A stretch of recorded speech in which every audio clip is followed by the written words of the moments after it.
Hello guys, hapon na ngayon dito ngayon guys.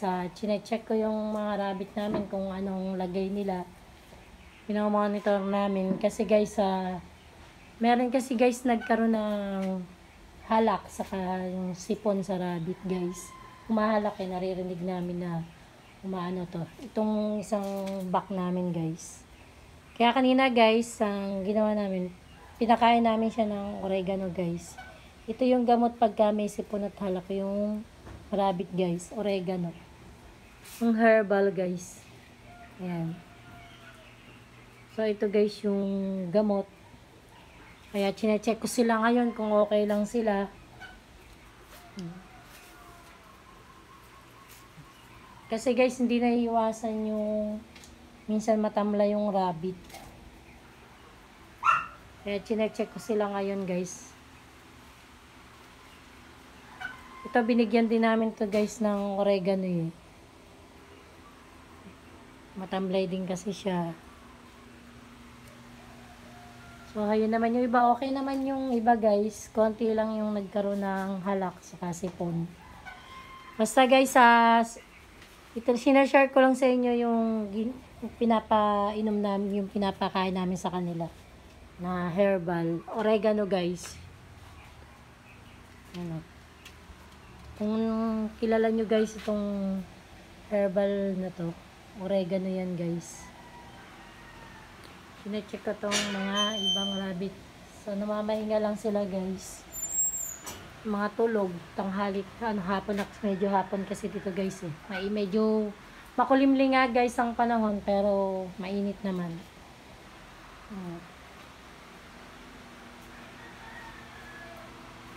Ayan guys, ang update ko sa mga alaga namin. So ayan, tulog yung iba. Tinanggal na namin guys yung tray nito. Kasi lumalabas naman yan sila sa tray. Saka lagpas 10 days na sila guys. Kaya tinanggal na namin.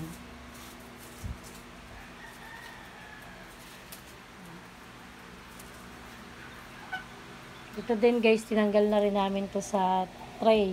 Yung mga baby na to. Kasi lumalabas din sila lagi sa tray pagka nakikita namin nakalabas lang din sila. Kahit ilagay namin sa tray, umaalis pa rin sila sa tray. So ayan, okay naman sila. Meron lang nagkaroon ng sipon. Sumusulot siya dito sa kainan ng lalagyanan ng damo dito pumupunta. So, ayan sila guys. Yung iba natutulog, yung iba naman gising.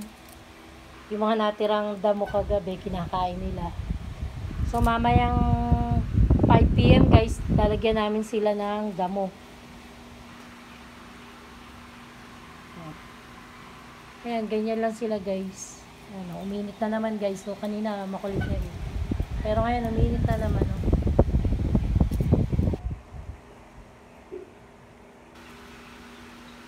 Ganyan lang sila guys. Tapos ito, ayun yung mga anak niya sa tray. So, 10 days na sila guys.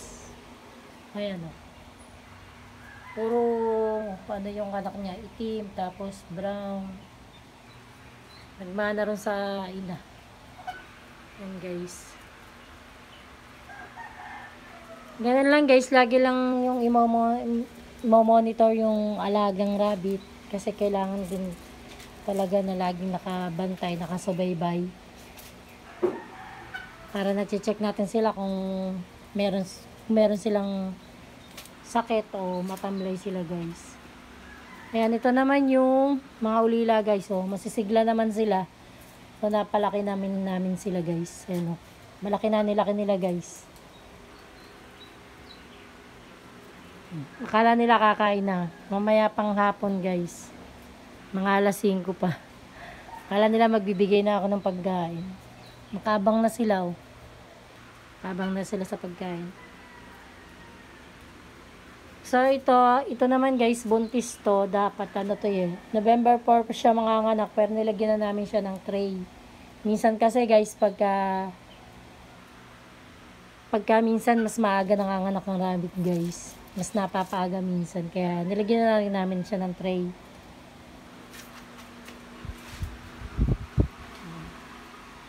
Yan sila guys. Oh. Itong F2 guys, ayan, kumakain siya ng damo. Iba naman nakahiga lang. Oh. Kasi nga mainit.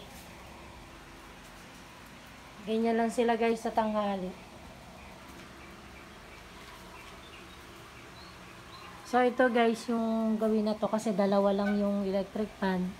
So magdadagdag pa kami guys ng isa pang electric fan dito sa isang kulungan na to, sa tapat nito. Para hindi masyadong mainit. Yan. Ilipat ako dun sa kabila guys. I-check ko rin sila kung ano ang lagay nila.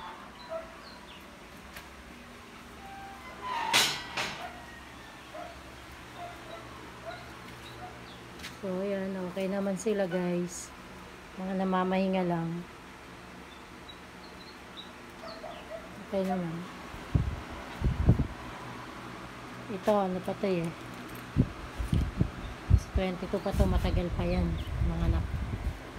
So, ayan guys. So, ang dami nilang magkakapatid. 7 silang magkakapatid, guys. Oh.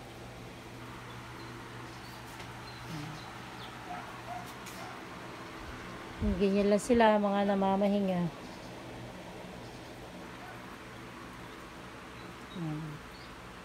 Tumpok-tumpok. Hello, Bunny. So guys, pagka nagkasipon yung rabbit nyo, tapos naririnig, minsan maririnig nyo sila guys na yung, kumbaga sa tao, mayroong halak, ganun.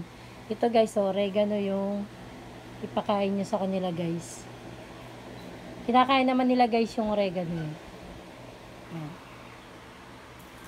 Ito yung ginagamot namin na herbal. Sa isang video ko guys, papakita ko rin sa inyo yung hindi herbal na gamot. Pero sa ngayon, ito munang herbal muna. Ang pinapainom namin sa may sipon at may halak na rabbit guys. Kala nila bibigyan ko na sila ng pagkain. Nakaabang na sila. Oh. Mamaya pang 5 p.m. Ito, ang lalaki na nilang magkakapatid. Oh. Ano na ito eh? 1 month and 1 week. Yan. Ang lalaki din nila. 4 lang kasi sila guys.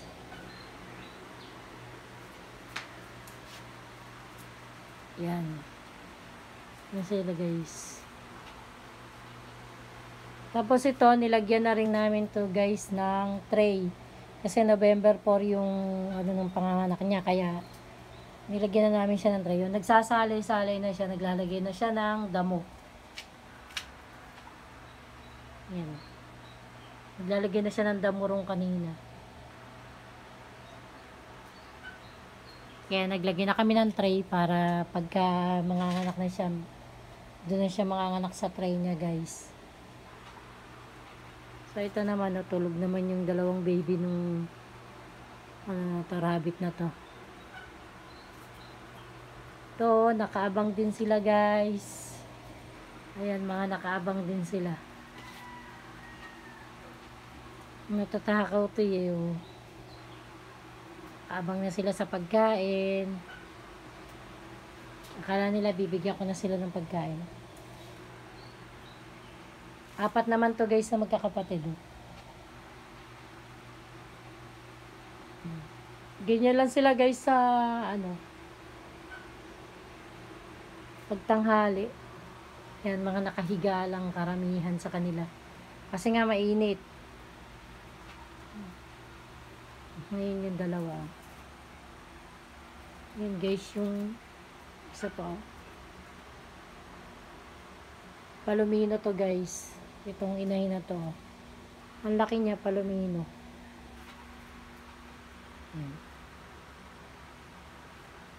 Yan guys.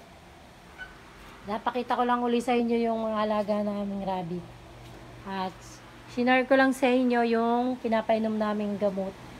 Yung pinapakain namin sa kanila na oregano sa nagamot sa sipon at halak guys. Yan sila guys. Nakakatuwa guys kasi ang bilis lumaki ng mga anak ng rabbit. Tapos pagka medyo lumaki-laki na sila, meron na namang mga anak. Kaya nakakatuwang mag-alaga guys ng rabbit. Ang bilis nilang dumami. Yan. Ito puro nakuha yung kulay nung do, nung mami. Meron lumabas pa rin na mga itim, kulay itim. Kasi ito naman guys, puro puti.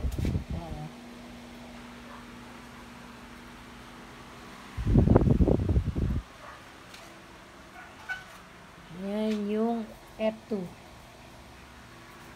Ito naman ba namamahinga rin, oh. So guys, so kung hanggang dito na lang yung video ko guys. Kung bago lang po kayo sa aking channel, please subscribe my YouTube channel and don't forget like, share, click tiny bell para updated po kayo sa mga bago kong video. See you tomorrow guys. Bye bye.